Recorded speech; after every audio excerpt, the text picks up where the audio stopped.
flew over that actually, because when coming in from Northern Ireland today, and the way the plane sort of banked round to into land. Go on, yeah. What? I was going to say, why were you delayed, by the way? What happened? Oh, French air traffic control strike. So the plane that we were on had been to somewhere south of France today, so got delayed coming through the airspace. I see. So delayed everything. Some people were delayed a lot more than... Yeah. I mean, we decided to get on an earlier flight anyway.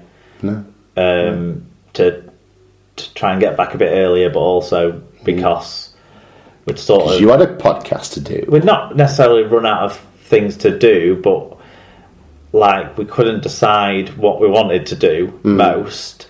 So we said, fuck it, we'll go home. Pretty much. Well, we had our bags with us and stuff this afternoon, so it was a bit more tough to do stuff. Fair enough. And it's interesting, actually, the French are not normally known for striking and being militant. One of the things we did go to today, though, in Belfast, which we didn't really know about, but we landed on sort of accidentally when we were thinking of things to do, just quick sort of sightsee stuff today, rather than going anywhere and spending any time learning about anything, because we'd plenty of that yesterday with all the Titanic and boat stuff. But we went to one of the shopping centres, has like this viewing platform. If you go right up to the top in the middle of it, and you can see out basically over all of Belfast. Yeah. It was really cool. Good views. Yeah, in the Victoria Square shopping centre. If you're in Belfast, go there. There you go. Wonderful stuff. Right, well, these are our predictions then, so don't forget to make your predictions on Super Brew. Also make changes if you need them to your dream team lineups. I think we should stop trying to help people by reminding them things like this, Mark. But follow all the action as it happens over this weekend, thanks to our friends at SL Clubs on Twitter. Mate, I'm done in the Super Brew, so I help them all they want by reminding them to do the picks, because I'm never catching up to the top, I don't think, this season with my terrible start. I was saying though, we had the plane came in over Witness's Ground, almost directly over the top of it from Northern Ireland. Yeah. Hey, cool. And I was like, there's Witness's Ground. I've been there. I was there last week. I was a mascot there once. I wish.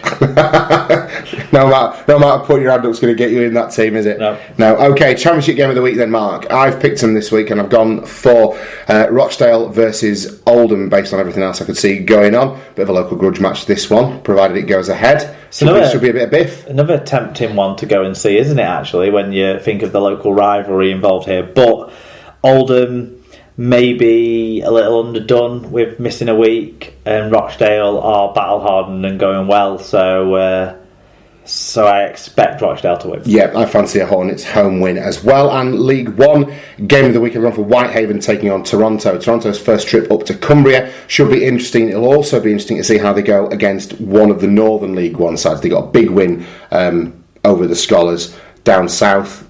Recently relegated Whitehaven might have a bit more to offer, so it'll be interesting to see how those two teams come off against each other. And of course they can call up maybe some League players, and the right sort of League player might have the right sort of agenda against some of the Wolf Pack. You never know. I hadn't thought of that actually, but yeah, they could be getting set up to do a job, couldn't they? Hey, there you are. And we got some Brit picks for the NRL then. Sydney Roosters take on James Graham's Bulldogs, 9 o'clock on Thursday morning our time. The Dan Sargent and Joe Greenwood show rolls into Newcastle as the Knights take on the Titans at 4 o'clock in the morning on Saturday. Get yourself up bright and early for that. No sight of Joe Wardle then, was there, in round one for the Knights? Could he be around the squad? Do we know? He wasn't in the 19. Right, okay. So, possibly then. Manly take on Souths on Saturday morning immediately following that at 6:30 if you need a Burgess fix. Canberra Raiders have a plethora of English talent available as they take on my Sharkies at 8:30 on Saturday morning. You wonder where Jordan Turner was not getting a look in with a centre berth up for grabs, and Elliot Whitehead put in there instead. Just convinces me that they've got him in as a backup. Trust him yet, but yeah. All they want him as a backup half, and interesting to playing him in the centres. And final Brit picks for you sees the Dragons taking on the Parramatta Eels. See how if Gareth Widdop can replicate his strong early season form at 7:30 on Sunday morning. Good stuff, good pick. There we go. Right, that is the world of rugby league well and truly covered for you. All that remains now for us to do is wrap up the show.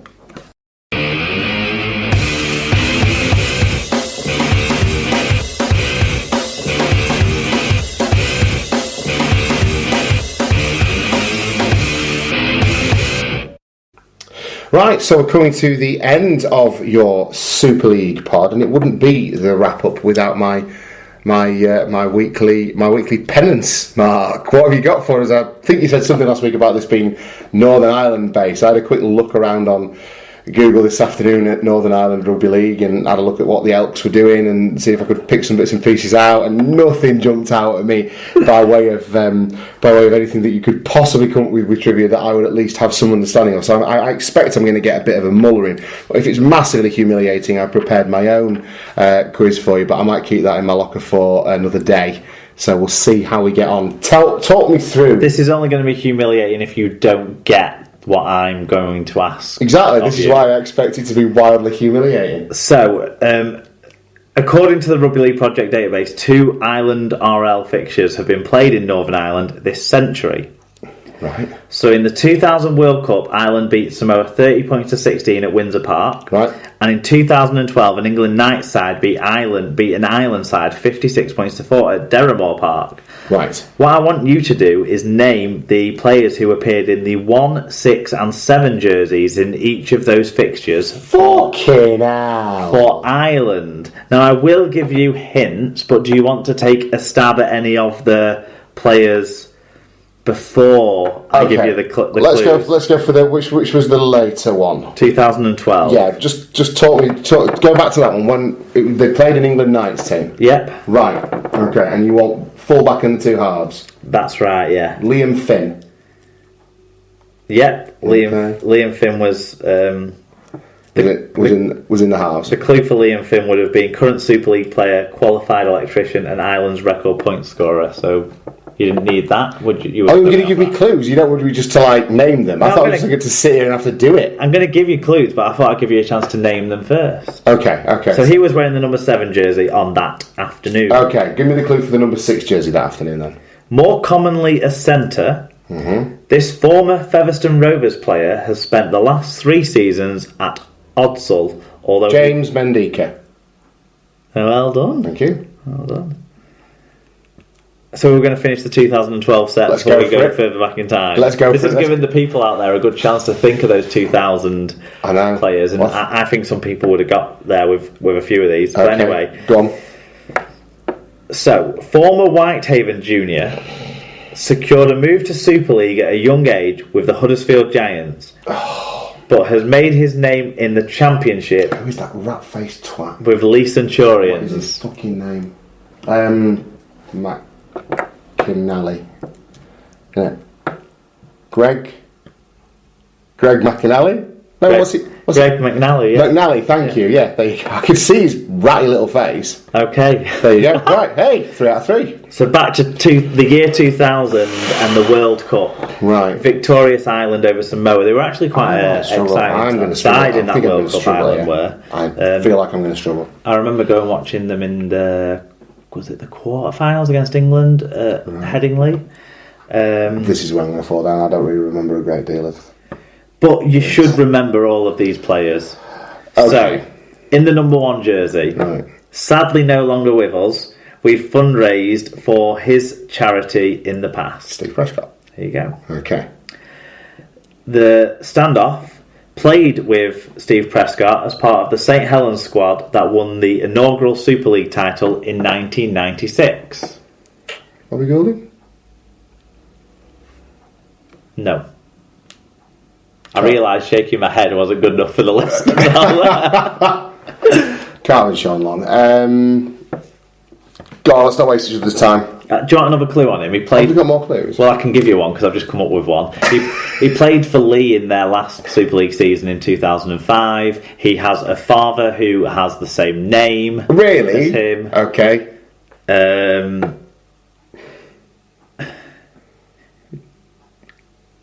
I don't want to say. Think of St Helens standoffs of the Super League era. Just go on. Is it Chris? Not Chris Joint. No, he wasn't a standoff. No, it wasn't. So go on. Who was it? Tommy Martin. Tommy Martin. Fuck me, Dad. Yes. Okay. See, I told you only get embarrassed. I know. Yeah. Where's my quiz gone? Right. Go on. Last one. Scrum half in that side, also capped by Great Britain. This Castleford Tigers assistant coach played at Super League level for Sheffield, Leeds, Widnes and Castleford. Ryan Sheridan. There you go. Thank you. Well done. And do you know what? I knew he went Danny Orr as well. I was like, no, that wasn't. Who was it? I remembered. You did well. That's all right. What's that? 5 out of 6? Are we saying? 5 out of 6, we're saying. I'll take that. That's okay. Right. What did you have for me? I had printed off the names of every side currently playing in Northern Ireland's. In fact, let's have a bit of fun. I haven't got a clue. I know, that's why we're going to have a bit of fun. Okay, so obviously, teams all have these Americanised names these days, and I was going to go through it and pick a few out for you, like the Clondalkin Crusaders, or the Cork Bulls, or the Ballynahinch Rabbitohs, or the Antrim Eels, and so on and so forth. But you didn't humiliate me too much. The Portadown Pumas were my favourite one. I couldn't tell you a single one of them. I wouldn't know where. No, exactly. Well, no, that's what I was saying to you earlier on. I was like, I've picked something out. It's going to be so impossible that it's hardly worth doing. But I'll save it in case I make an absolute cock of myself. But I'll take that's one for some of our Irish guys to see if they know, though. Yeah, well, you can find it on the internet. So oh right, well I'll just do that then instead. Relatively easy to research. What have we got coming up this week, Mark? Nothing special. Yeah? No. Nothing special. Okay, good. I'm going to my friend's 30th birthday party on Saturday. Is that the sort of stuff we're talking about? Where's your friend's 30th birthday? I'm out for a birthday doing with him on Saturday as well. At the Ansel Institute. All right, no. We're moving in very different circles. Yours at the Ansel Institute, mine's at Barrique. Ah. Whose circles are you moving in all of a sudden? Mixed ones. There you go. So it's, okay, fair dues. So that's about it, yeah. Quiet weekend, so I'll be able to pop the rub. Well, obviously, on. we have all the games that we talked about before, and the Google Forms will be up for everyone to send us their reviews on after those matches. Don't forget the forms stay open until about 10 o'clock on Sunday, unless I'm in Belfast, in which case they stay open until when I get home. I'm not in Belfast again next week. Recommendations, Tom. Yes, I've got one this week. It's the film Arrival. I watched it over the weekend. It's a very intelligent piece of science fiction. Stars Amy Adams and Jeremy Renner. Basically, spaceships appear at different places on planet Earth, and Amy Adams plays a translator, and she, along with theoretical physicist Renner, are the people that the government recruit to translate what the aliens are saying, and it goes from there. I don't want to spoil it for anyone because it's a brilliant film. It was really, really good. Wow. Can't reckon it's in, like, I like sci-fi anyway, and aliens and spaceships and shit, and that's my bag. But it's more than just a sci-fi film, and it's beautifully shot, and it's intelligently paced. It reminds me of like a Christopher Nolan movie in its tone in places as well. So it's well worth a look. There you go. Good stuff. Thank you. Anything from you? Well, I was gonna just mention, because I was talking to you before when we were not recording, about one of the particular singers with the Postmodern Jukebox was called Von Smith, and obviously I've seen some of the videos he's done with them and that sort of thing, but seeing him live, his voice is spectacular. Right. And I would urge people to check him out. Is he like Reese Hanbury for your ears? Is that what we're saying? Is he Aural Hep Cahill? Honestly, it's the best voice I've heard since the first time I heard Jeff Buckley. Wow, you are going all doe-eyed over this. He must be some singer. It's very good. Excellent. Well, we will have a look at him. What's his name? Von Smith. Yeah. Excellent. Okay. How do the nice people get in touch with us and tell us how much they love Super League Pod and what they think of their team's performances? Well, your quick feedback hit-ups can come at Super League Pod on Twitter. Facebook.com/Super League Pod. You can go into a bit more detail. Make sure you like us on Facebook if you don't already, please. And then emails can come to superleaguepod@gmail.com. And obviously look out for the Google form for your match reviews, because that's where they belong. There we go. Fantastic. Well, there is no playing us out this week unless you're going to stick a bit more postmodern jukebox. There's nothing that's leapt out of me or come up in the week for me to have us played out with. I could throw on one of the covers we spoke about earlier in the show. Chuck on one of the things you were talking about. They sound really good and intriguing. I think it might be good to have a second week of postmodern jukebox. No, it won't be postmodern jukebox. Will it not? It'll be one of the other ones we spoke about. Oh, you've been it seems so long ago now. You've been pimping them all out, haven't you? Right. So we will see you back here next time for your favourite Rugby League post. Thank you ever so much. We'll go with string quartet tribute to the Smiths. Fucking hate when you cut me off on that flow, you absolute prick. I do it on purpose. It's fun. We'll see you next time on the Super League Pod.